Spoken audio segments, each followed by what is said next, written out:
الحمد للہ رب العالمین، تعریف اللہ ہی کے لیے ہے جو تمام کائنات کا رب ہے۔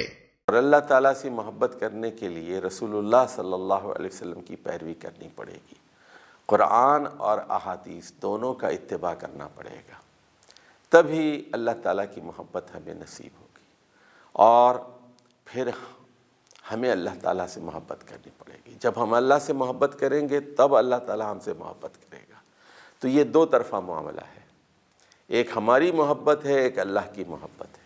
اللہ ہم سے محبت کرے اور ہم اللہ سے محبت کریں، تو یہ ایک معاہدہ ہے، ایک ایگریمنٹ ہے، ایک باہمی قرارداد ہے کہ اگر ہم اس کو یاد کریں گے تو وہ ہمیں یاد کرے گا، فَاذْكُرُونِی أَذْكُرْكُمْ۔ اور اگر ہم بھلا دیں گے تو وہ ہمیں بھلا دے گا، ہم اس سے محبت کریں گے تو وہ ہم سے محبت کرے گا۔ ورنہ اللہ کو کیا پڑی ہے کہ خواہ خواہ ہمیں نوازتا جائے۔ اس دنیا کے اندر جو دارالامتحان ہے، اس میں ہمیں اسی لیے بھیجا گیا ہے کہ ہمیں جانچے پرکھے، اور وہ مسلسل پرکھتا رہتا ہے، اور جب پانی سر سے اونچا ہو جاتا ہے تو پھر وہ قوموں کو ہلاک کر دیتا ہے، ان کی جگہ پھر ایک دوسری قوم کو اٹھاتا ہے۔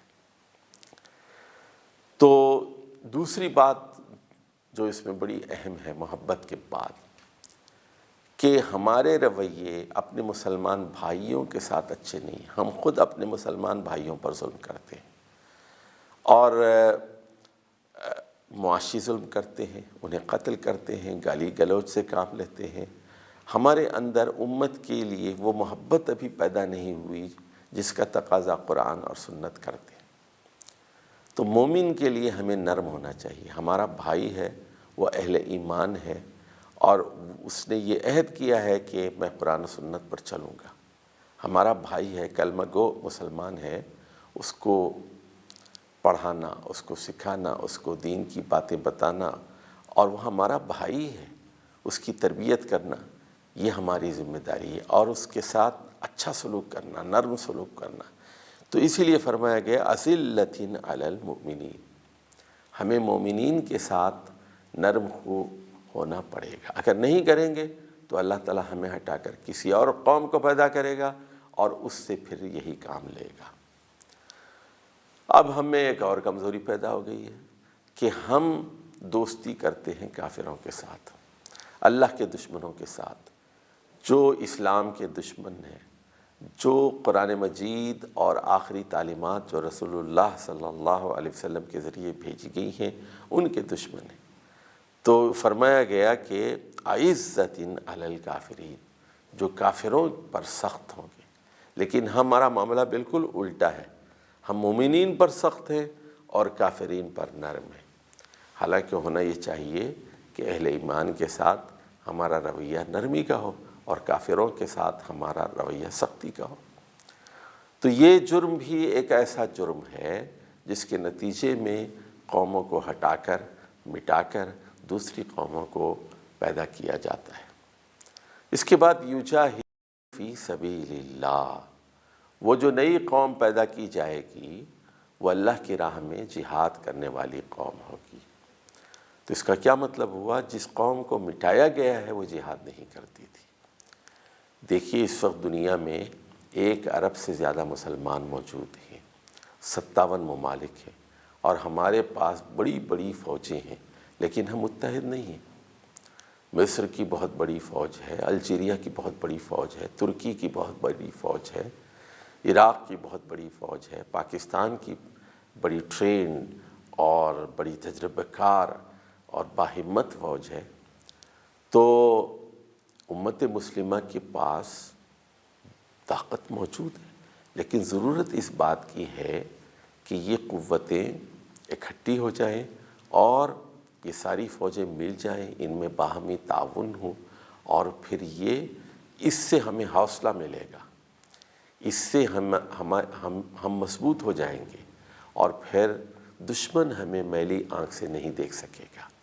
ہم دیکھ رہے ہیں کہ آج روس کے طیارے شام پر بمباری کر رہے ہیں، ہم دیکھ رہے ہیں کہ امریکہ کی فوجیں عراق میں موجود ہیں، افغانستان میں موجود ہیں۔ تو ہر طرف ہم محکوم ہیں، دوسری قوتیں ہمیں تر نوالا سمجھ رہی ہیں، اس کی وجہ یہی ہے کہ ان ریاستوں کی فوجیں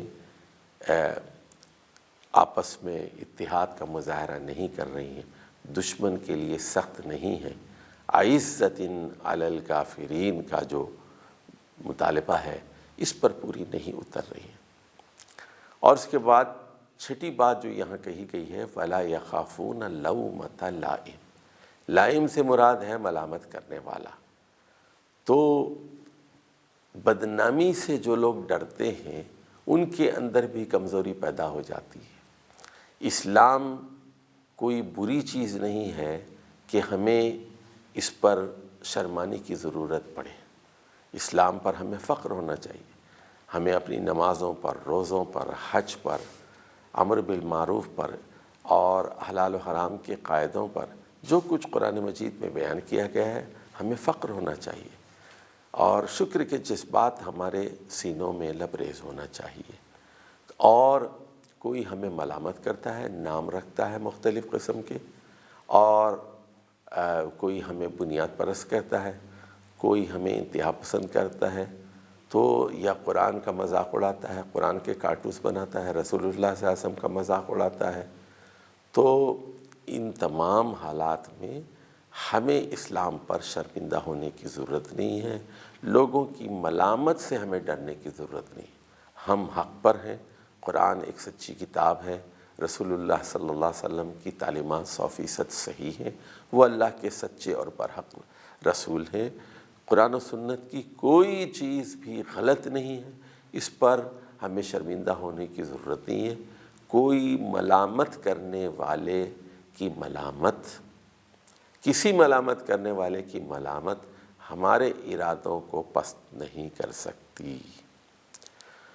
تو اس کے بعد یہ بات بتائی گئی کہ یہ جو 6 چیزیں ہیں ذالک فضل اللہ یؤتیہ من یشاء واللہ واسع علیم۔ الحمد للہ رب العالمین،